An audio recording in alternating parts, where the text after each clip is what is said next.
किच्चू आणि आजी अम्मीनी एका छोट्याशा सुंदर गावामध्ये राहायचे.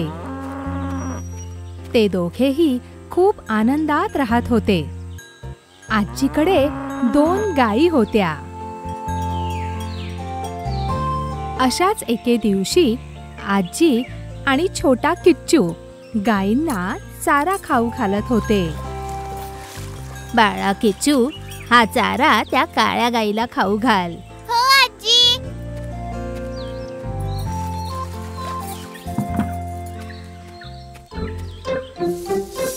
आजी आजी, आपण या वासराला उद्या नदीवर आंघोळ घालून द्यायला जायचं का? उद्या? अरे कालच तर गेलो होतो. काही हरकत नाही आजी, आपण उद्या पण जाऊ. बरं बरं, हा मुलगा मोठा चंट आहे. तुला पाण्यात खेळायचंय ना? नाही आजी, मी पाण्यात अजिबात नाही खेळणार. चल खोटारड्या, आजी सोबत खोटं बोलतो. त्याच वेळेस एक भुकेला भिकारी गावामधून भिक्षा मागत जात होता. आजीला बघून तो भिकारी आजीच्या घराकडे हळूहळू यायला लागला. ओह, अरे देवा, मी खूप थकलो आहे कारण मी खूप दुरून आलोय. मी दुरून चालत चालत आलोय. मी एक भिकारी आहे, खूप भुकेला आहे. कृपा करून मला काही द्या. मला खूप भूक लागली आहे. ठीक आहे, तू हात धुवून वरांड्यामध्ये बसून जा. मी तुझ्यासाठी अन्न आणते.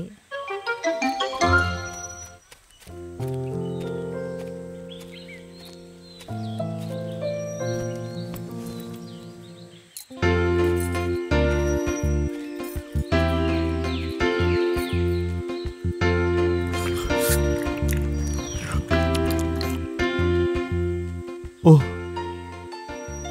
मी तुमचे खूप खूप आभार मानतो आजी. अरे ठीक आहे, भुकेल्याला खाऊ घालणं चांगलं असतं बरं. अच्छा, मग ठीक आहे.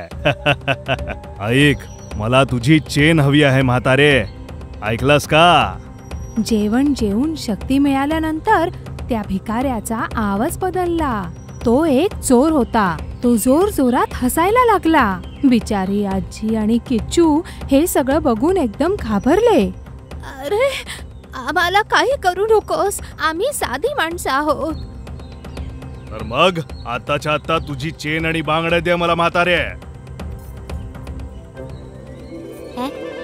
आजी ग, ही गोष्ट सोन्याची आहे ना? पण तू तर म्हणाली होती की सोन्याच्या सगळ्या गोष्टी आतल्या कपाटात सुरक्षित आहे. काय?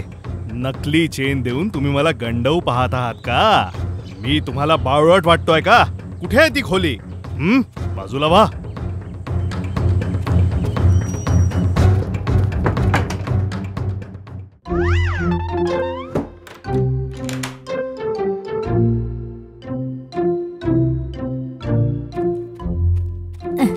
आजीचा हुशार नातू.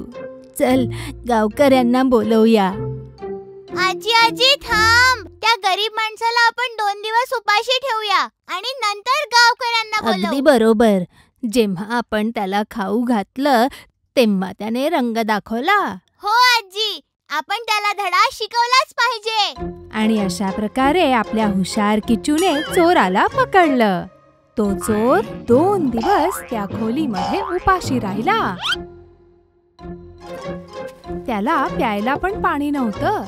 त्यानंतर आजीने गावकऱ्यांना बोलावलं आणि त्या सगळ्यांनी मिळून त्या चोराला गावातून बाहेर हाकलून दिलं. त्यानंतर तो चोर परत गावाकडे फिरकला नाही.